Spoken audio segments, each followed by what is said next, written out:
Rambo Kawai breaking, that'll come in France. Hawaii breakdancing. That's very much part of a sort of urban vibe that Paris is going to have going on in 3 years' time. I didn't know it was called breaking. That's what they abbreviated to, breaking. But there we are. Swimming champion as well, Yui Ohashi. The first Japanese woman to win 2 titles at the Tokyo Games, the 200 meter and the 400 meter individual medley. Doctor.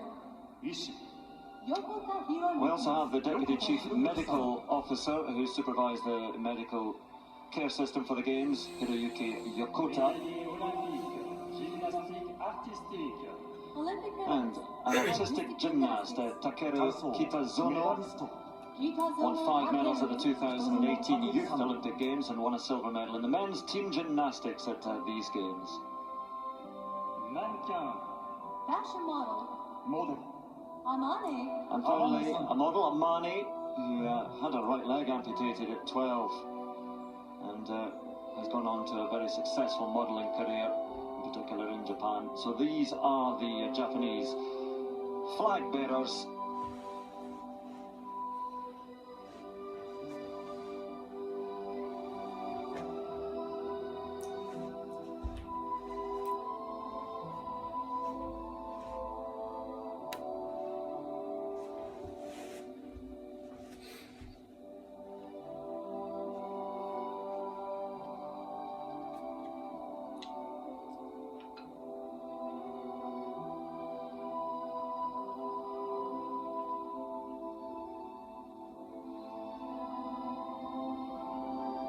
Once again, members of Japan's self-defense forces take possession of the flag, and they will transport it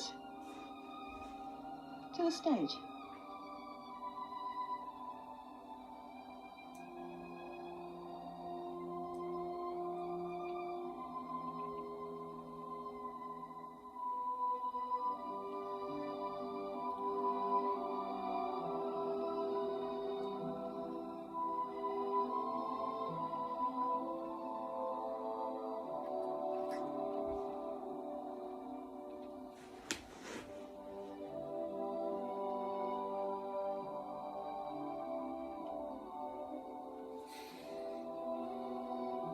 And to accompany the raising of the flag, we will have the Japanese national anthem. We've heard it a few times for gold medals at this Games, and we heard it at the opening ceremony. Kimigayo is a beautiful anthem, officially the shortest anthem in the world, although I believe the Ugandan anthem pushes it close. So in accordance to Japanese law, no translation of either the title or lyrics is allowed. Just 4 lines of Kimigayo. The flag will be raised by the representatives of the Japan Self-Defense Forces. 皆様、ご起立ください。日本国歌の演奏です。日本国旗の掲揚は自衛隊の代表により行われます。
Sung by members of the Takarazuka Revue, one of the few theatre companies in the world with an all-female cast, and the company dates back about 100 years. No frills this time, Andrew, just the traditional green formal hakama attire. The hakama is what they wear for official events. I think this counts as an official event. So you can see the enormous space we have inside the stadium. So as the Takarazuka Revue trip off, in come the flag bearers. So it's got a different setup to the opening ceremony, thankfully, because Hazel and I have run out of facts about geographical features or hats of certain countries. So it's just flag bearers come in, and then it's a bit of a free-for-all thereafter. Let's tell you a bit about some of the flag bearers who you might catch sight of. Ladies and gentlemen, the flags of the participating National Olympic Committees of the Tokyo 2020 Olympic Games. Well, there's your Kuyuna of Japan. He was one of their most heavy favourites for gold in the karate men's kata, and he did it. One of 27 golds for Japan, and that far surpasses their best efforts of the past. Yes, France as well. I see it's Japan, the host nation, and Greece come in side by side, and then France, as Stephen Da Costa, also known as Le Petit Prince of karate, he won gold in the men's 67 kg kumite category. Let's test your flag knowledge again. The word I've learned from this Olympics, Hazel, is vexillology, which you taught me as a student of flags. Well, if I've taught you anything, I've done very well. You are a walking encyclopedia when it comes to this stuff, Mr. Cotter. Right, other flag bearers to keep an eye out for, and I think for Great Britain and Northern Ireland it is Laura Kenny, isn't it, Hazel? Who's I believe so, yes, and Laura, of course, with her 5th gold medal, and that including the silver as well in the team pursuit means that she has a total of 6, and she and Jason both go home with 1 gold and 1 silver here. Between them, Andrew, they now have 15 medals, 12 golds. That's a few baubles for Albie to play with. Yes, looking forward to seeing Albie again. Not me, I'm talking about Laura Kenny. I've never met Albie. So the parade of athletes, this is not, you think that things are fixtures at Olympic Games, but it used to be that countries would come in the same fashion as the opening ceremony. But now it is just the flag bearers, and thereafter you'll have the athletes coming in.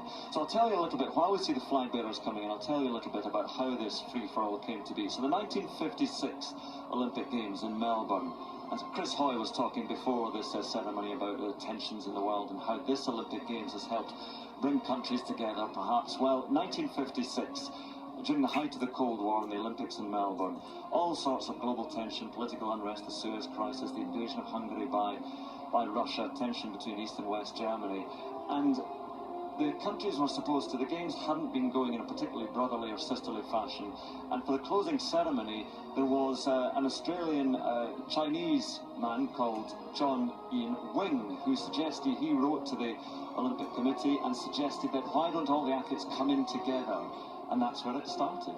So that is in fact the history of free-for-alls.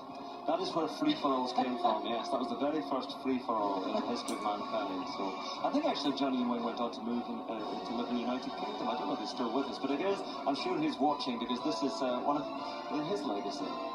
Well, we did catch a glimpse earlier on, Andrew, of Matt Belcher, who is Australia's leading sailor, 3-time gold medalist, and took a gold again in the 470s class with Will Ryan, and he brings in the Aussies, and the Aussies have had absolutely storming games, most notably in the pool. They've taken 9 gold medals in the pool, and they've won 17 golds in total, and that is more than they did in London and Rio combined.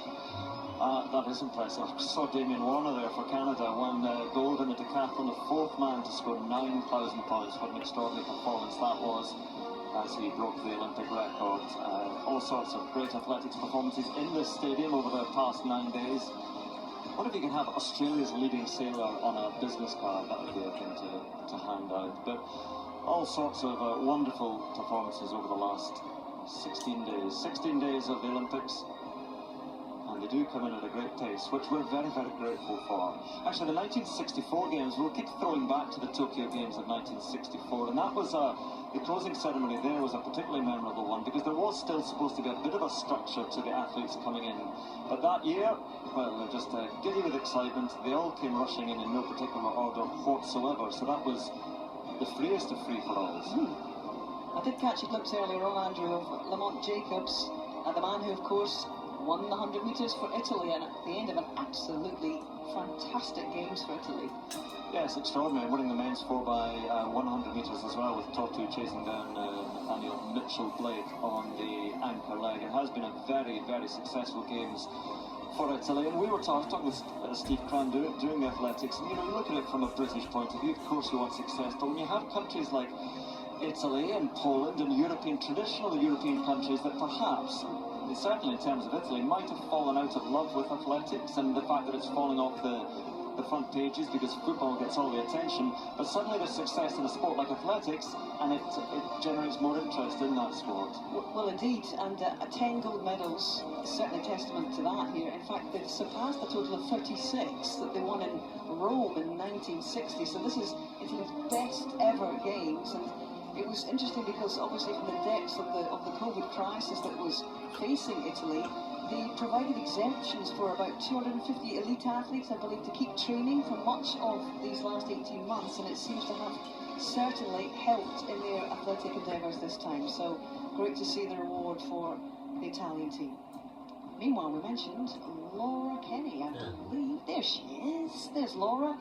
She had a bit of a spill in the first of her 4 races in the Omnium today. She was the double defending champion in that multi-event discipline, but a spill through no fault of her own, actually, in the first of the scratch race this morning. She did finish 6th, but didn't take a medal in it.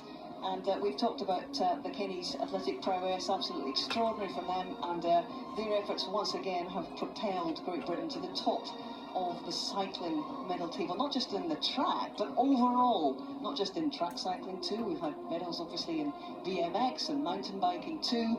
So the cyclists have more than done their share when it comes to delivery once again. Who would have thought there's so many countries in the world as they continue to come in? Well, we did, because we did the opening ceremony. This is a far briefer affair in terms of the countries coming in.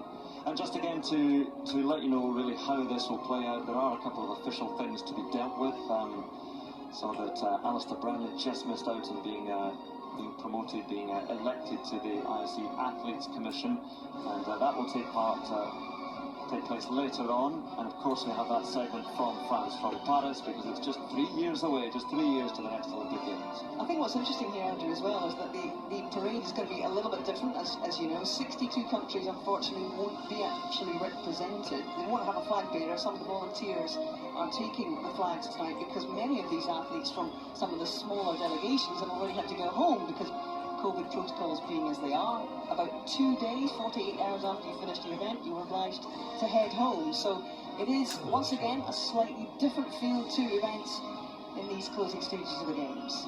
I was just noticing a volunteer bringing in that flag there, and I was ashamed to say I didn't recognise the flag. So chat amongst yourselves while I dig away to find out what flag that was there. But this is, as I say, it's great homework for all of you who are students of flags. So the flag bearers, most of them athletes, some of them hired help, bring in the flags, and just form a wonderful scene down there in the Olympic Stadium. Again, how sad that there are not 68,000 people in here, but the atmosphere throughout the Games has somehow managed to carry itself, whether it's by the music or by the tension. And again, we get a chance to relive some of the moments of this very special Games.